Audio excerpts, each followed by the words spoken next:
What's that? Dave and I are going to go see Interstellar. You want to come? That'd be awesome. Shoot, I'd see a movie all year, except for Dumb and Dumber 2. That was good. All right, guys, ready for questions? Mike, we were talking with Coach, about playing the team twice, and he says that these are two completely different teams since then. But in terms of game planning, game preparation, I mean, you guys threw a lot at Fresno State the last time you faced them. So how do you gear up to try to figure out a way once again? I actually love the challenge of getting ready to game plan. Actually, not getting ready to. We're pretty deep into it already, but.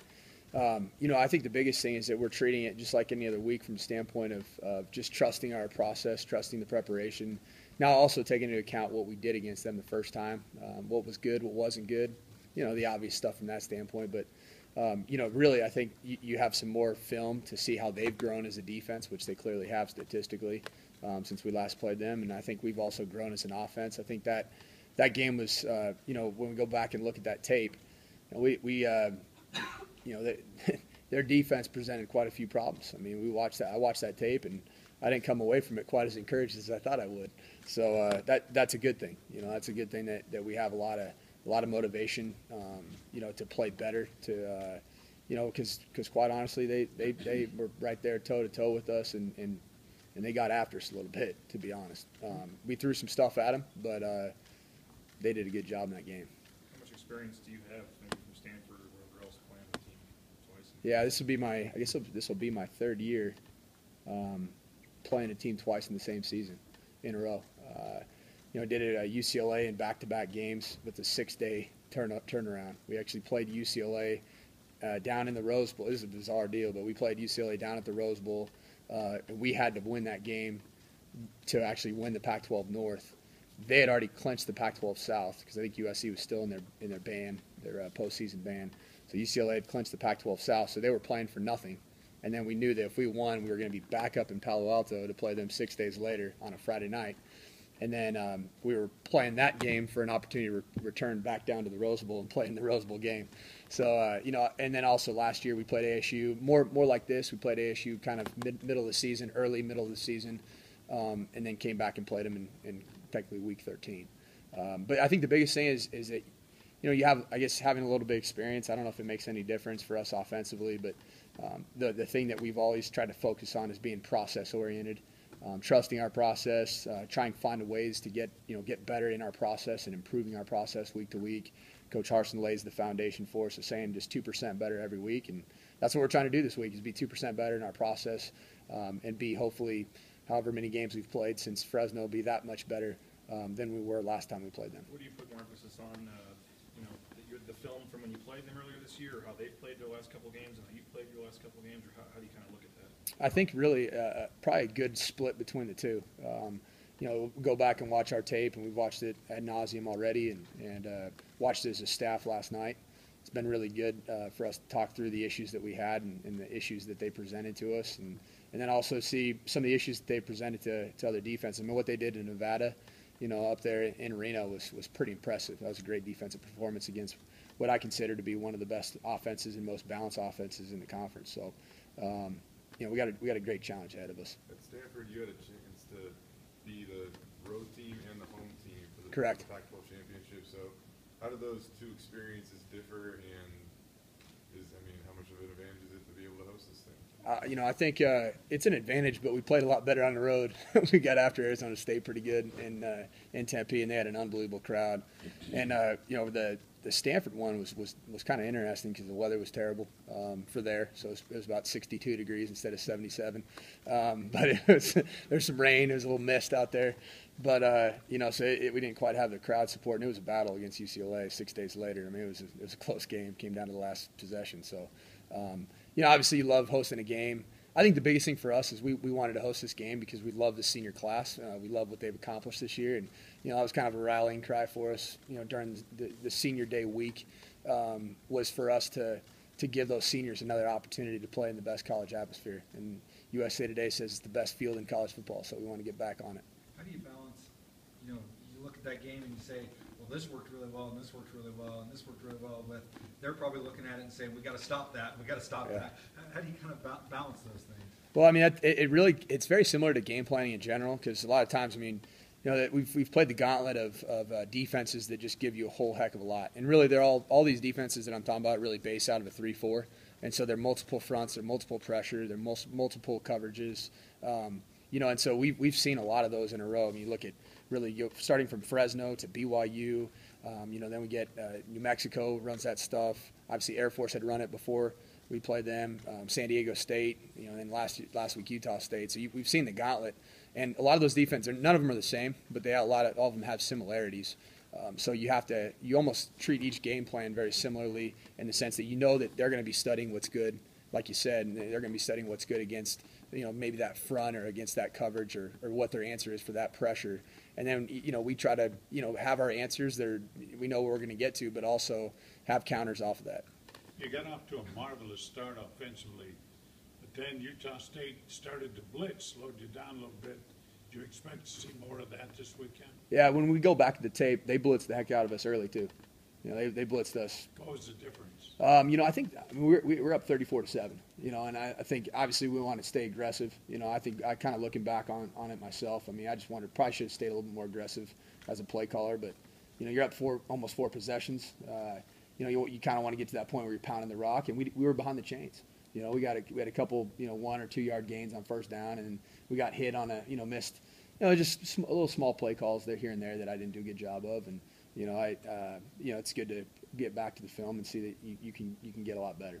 So I think that was the biggest difference because they blitzed us fervently in the first half. I mean, even when we were those first 5 drives, they threw the kitchen sink at us. When I right after the game, my immediate reaction was they started blitzing us in the third quarter. That was the difference. I didn't think it was that much. We were just a little bit more behind the chains.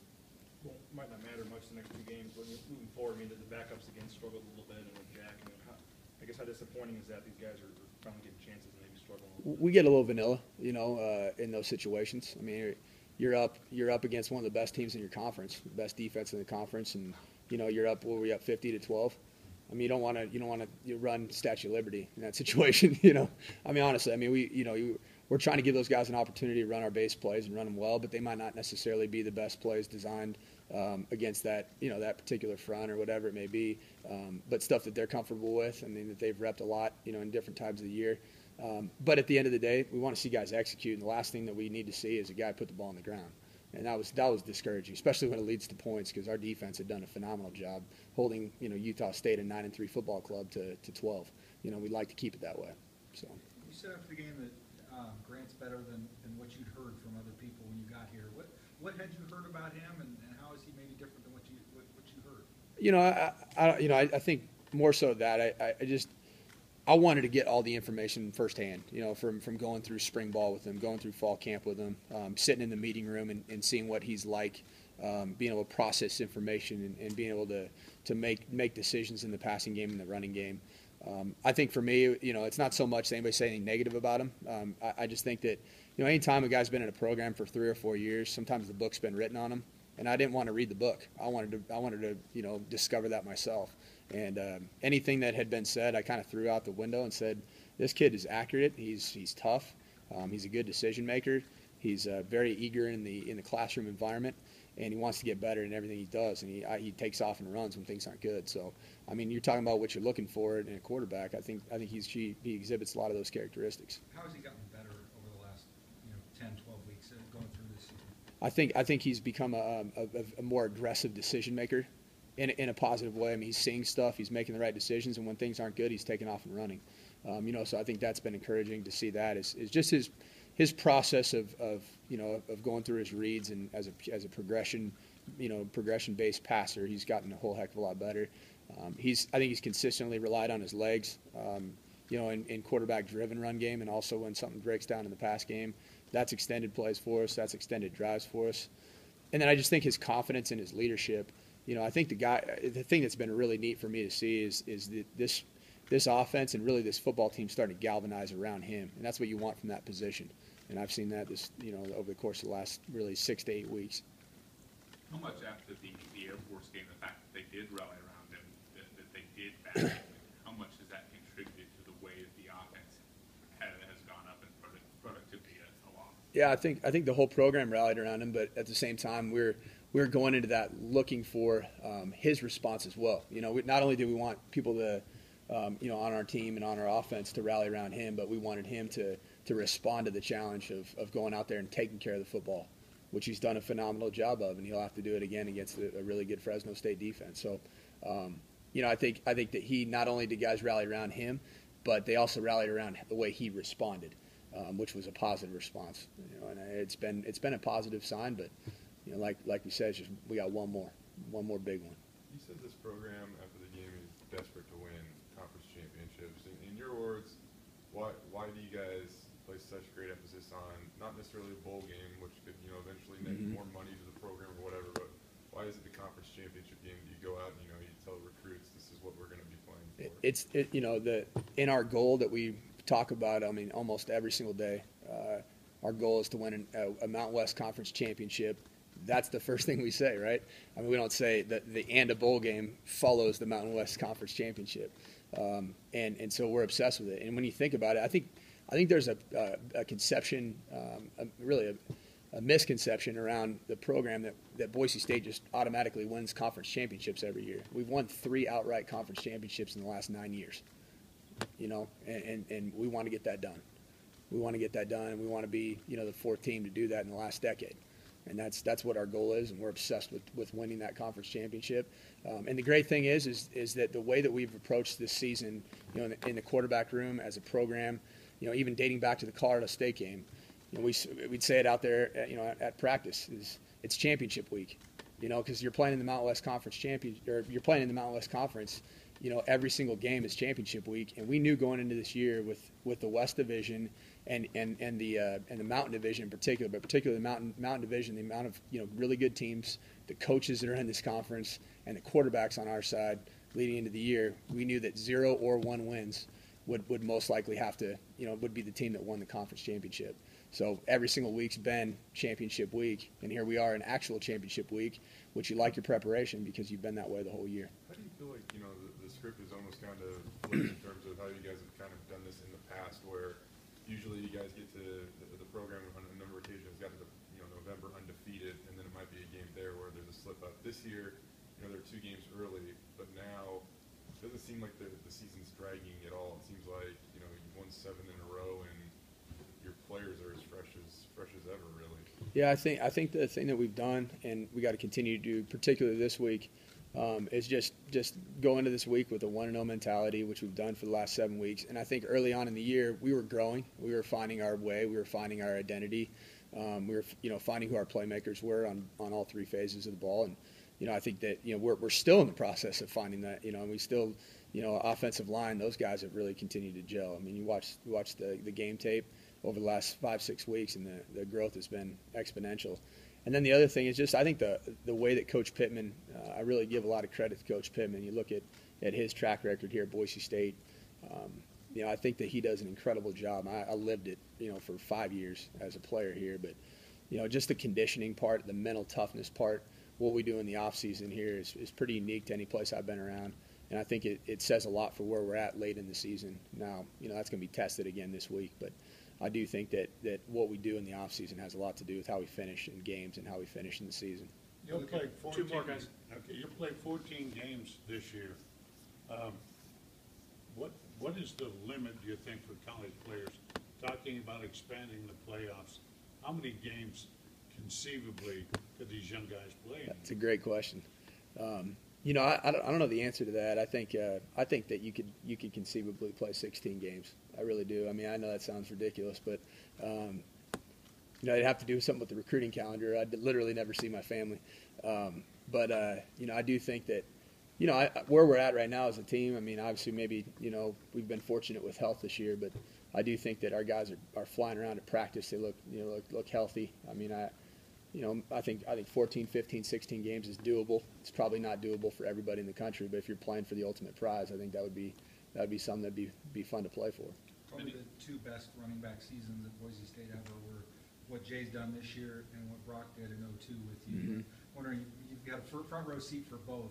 Can you compare those 2 seasons a little bit? Yeah, I remember, I was obviously on the sideline. I traveled with the team that year, and I was signaling when Brock was, I think, was that his senior year? Yeah. I just remember just being just completely in awe of what he was doing, you know, and just how he was doing it, how tough he was, how he practiced so hard. You know, he was a remarkable player. I mean, he really was. And then just the versatility he had too. You know, he did a lot of stuff for us in different ways, and motioning him around, throwing him the ball in different ways, and what he did in pass protection. He was a darn good player. I mean, I was always, every time he got an opportunity in the NFL, he had 2 games that he started, and he had over 100 yards. So I still think that he could go in and get another 100-yard game in the NFL. A lot of respect for Brock. And then really what Jay's done, I mean, Jay's unique in the sense that, I mean, he truly gets better and better every carry. He's gotten better, you know, third and fourth quarter throughout the course of the year.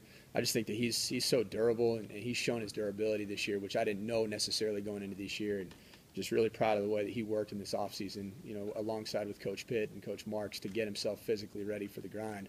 And it's really paid off for him, and obviously for us. Thanks, guys. Thanks, Mike. All right, guys.